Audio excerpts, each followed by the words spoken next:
This is Ms. Johnson from Johnson's Innovative Services, the home of resume design, where we keep you competitive and confident in this demanding job market. So you guys already know we posted our part 1 of our video on how to get hired, how to win over the hiring manager. That was posted back on September 9th, which was my birthday. So now we're posting part 2, which is going to cover 6 through 10 on how to get hired. We're going to give you some great tips. This video will not be as long as our first one, but we still have viable information to provide to you. Also, before we get started, if you're on YouTube land, make sure that you hit like, make sure that you also subscribe. That way you'll be able to receive notifications when we post content on our YouTube channel. You'll be the first to know. If you're on Instagram, make sure that you hit like. Also reshare our page. If you're on Facebook, hope you guys are doing great out in the Facebook world. If you're on Facebook, make sure that you like our business page and make sure that you follow as well to make sure you're up to date with all of the content that we post. Also, we're on LinkedIn. Make sure that you give us a shout out on LinkedIn. We love all of the support that we get from everyone in the community. So let's get started. Okay guys, so we're gonna start out with number 6. What could keep you from getting hired? That would be a negative personality, also having negative mannerisms. We have to keep in mind that during the interview process, you are being asked questions. Not only are those answers being evaluated by the interviewees, but they're also looking at your body language. They're getting familiar with your soft skills, your personality. Sometimes within interviews, you find that candidates are way too serious. They want to be seen as professional, but you also have to show your personality, the vibrant side of your personality, along with your professional side. So that means smile, be bubbly, make a joke in between here and there. Of course, appropriate, okay?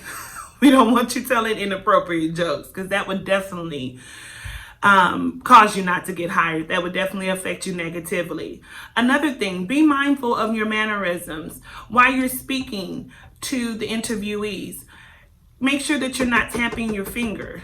Things like that will show a hiring manager that you have a problem more than likely with patience. So they would take that into consideration. Or think about an individual that is distracted easily while they're interviewing you. You're looking around the room, or if you hear a sudden noise, you look at it and you're not focused. Those things, those type of traits can be picked up on by hiring managers. And they're gonna look at that and say, okay, if he's easily distracted or if she's easily distracted, then we definitely don't want that type of person in our environment because we need someone focused. Then think about if you're within an interview and they find that you are somewhat disorganized. And trust me, you can tell this information by the answers that you're providing to the questions. So if they pick up on things like disorganization, that you're easily distracted, in addition, dishonesty. Keep in mind that you are given behavioral questions, and behavioral questions can be asked in different forms. So they can pick up when you're not being honest because they're listening, they're evaluating each answer. So make sure that when you are ending your interview that you are exhibiting a positive personality. Keep in mind, they're not only looking for a professional, they're looking for someone that's going to be able to adapt to the environment that's already in place, that will be able to adapt to the culture that's already within the company. So make sure that you show them a little bit of your bubbly side, and why not so serious all the time, okay? So make sure that you show bubbly side. Make sure that you are exhibiting positive behavior and not negative behavior or mannerisms, okay, guys?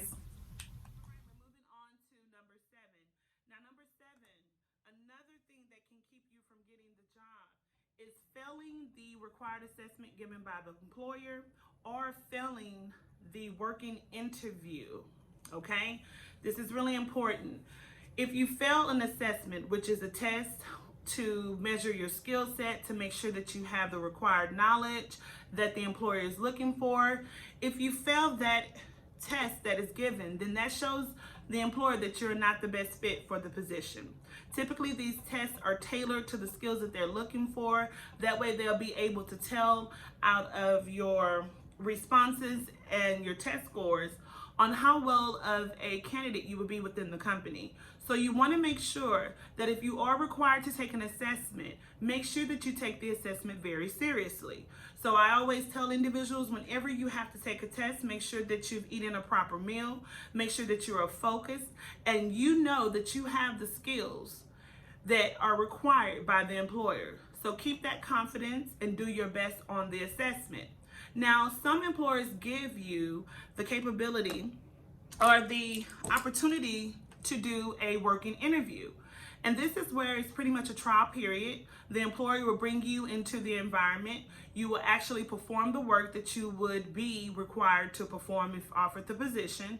And then at that time, what the employers will do, they will watch your progress. They'll see how you work well with others, if you're able to do the work that's assigned to you. Now, if all is well, then of course they will offer you the position. If not, then if you do not do well during the working interview, then that can negatively affect you and impact your chances of getting hired. So make sure that you do your best on any required assessments as well as any working interviews where you're given the opportunity to actually work within the employer's environment and actually perform the work that you're going to be required to do each day. So remember, you want to make sure that you do well on your assessments and working interviews. These are ways to measure if you're going to be a great candidate. Number 8, not being prepared for the interview. This will definitely negatively impact your chances of getting hired. And when I say not prepared, that means that you did not bring any required documentation as advised. In some cases in interviews, they ask you to bring additional documentation, whether that's a resume, anything relating to education or your achievements, recommendations. If they request that information to be brought into the interview, make sure that you have that information with you, as well as additional copies for any additional members that may be on the hiring panel. Okay? Another way of not being prepared is not being able to go back in your work history and pull situations that you can elaborate on when asked certain questions during the interview. So if you do not prepare, then you will find yourself trying to think of situations or past experiences in your work history that you can use to share to show how you reacted or how you handled a situation. So make sure that you're always prepared for your interview. Make sure that if the hiring panel advises on the interview request to bring copies of your resume, make sure that you have copies of your resume. Although I feel as well that employers that are interviewing you should be equipped and prepared as well. They should have resumes, but just in case if they don't, make sure that you bring at least 5 copies, okay? I always tell my clients that. Make sure that you bring all requested materials, okay, guys? Because you want to make sure that you stand out and you don't want anything to negatively impact your chances of getting hired. All right, guys, we are on number 9. We are almost finished. But number 9, what could keep you from getting hired? And that would be not being engaged and just looking for a paycheck. Not concerned about the job, just looking for a paycheck. So hiring managers run into this all the time where they have candidates that they know that they're not looking for anything but a paycheck. What they're looking for is a job that will take them in as soon as possible so that way they can get back to bringing checks in their household. And guys, I understand how crucial it is to work. I understand that we have to work in order to pay our bills, in order to take care of our family. And that is very important to us all. But we cannot go around just looking for a paycheck. You must sit down and figure out what it is in your career that you would like to do. I help my clients do this all of the time. But you must have a plan to be effective and competitive in confidence while you are on your job search, while you're trying to obtain that career that you seek. So, hiring manager is going to pick up on individuals or candidates that are not highly interested in a job, just a paycheck. And they're going to be able to tell this. They're going to be able to tell by the questions that they ask you during the interview. They'll also be able to tell if you are fully engaged with them by as far as your behavior during the interview. Then also when it comes to that time when the interviewee says, do you have any questions for us? Now, if you don't have any questions, then they know all you're looking for is a paycheck. We should have questions. Any company that you are applying to, you should, as I say, go back to your school days and do research and think about the things that are important to you. Benefits. I always say research the company. Look at their mission statement. Find out about the company, their history, their tenure. Look at their financial profile. All of this is very important, highly important information. So if you just come on in the interview and you're just cruising through, you don't really have any questions, you don't have any concerns, you're just trying to get a check, and they're just going to check you off the list. You won't be shortlisted, I can assure you that. So make sure that you are prepared. Any job that you're applying for, you must research and you must have questions, because anyone that is highly interested in being competitive, having a job where they can excel, they're going to have questions because things are important to them. Remember, you're spending 80% of your time in this working environment. So you must be fully engaged as well and not come off as an individual just looking to get a paycheck, okay? Because there's a lot of people in the world, and a lot of hiring managers are able to tell those type of candidates. So make sure, once again, you are fully engaged, okay? All right, guys, we are on our last tip, okay? So number 10, dun, dun, dun, what will keep you from getting hired? And that is being perceived as a doer and not an achiever by the hiring manager.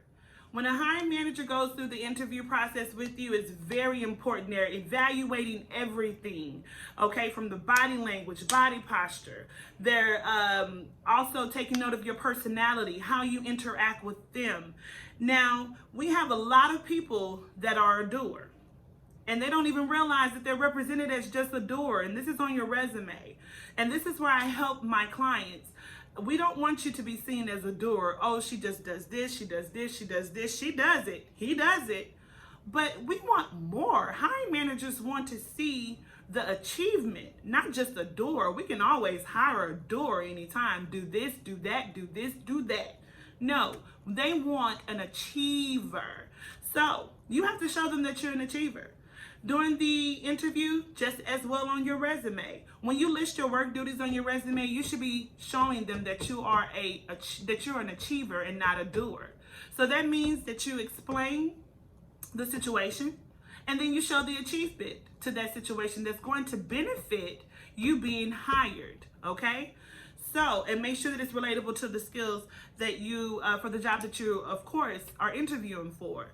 So, make sure that you are not seen as a doer. I do this, I do that. How about I do this and I, for example, the company profited with a 40% increase in revenue.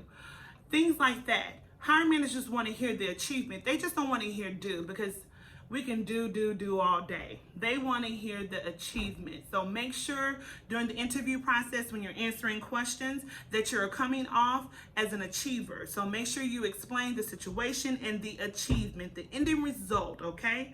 And that will always grab the attention of the hiring manager. All right, guys, it has been great. We have went through 6 through 10.